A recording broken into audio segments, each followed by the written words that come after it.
HSC হিসাব বিজ্ঞানের এত লেখকের বই, কোন রাইটারের বই পড়লে A+ পাওয়া তোমার জন্য ইজিয়ার হবে, এই কনফিউশনে আমিও ছিলাম।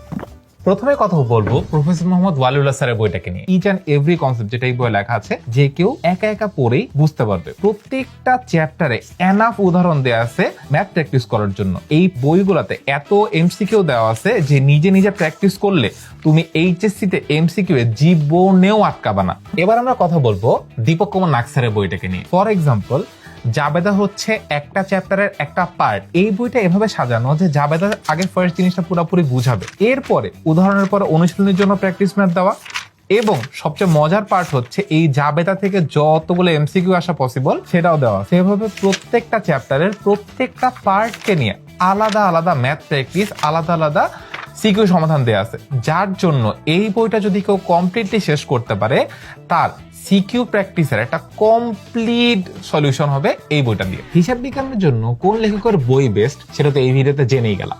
এখন ব্যবসা শিক্ষার অন্য কোন সাবজেক্টের বুক লিস্ট তোমার লাগবে সেটা কমেন্টে জানাও।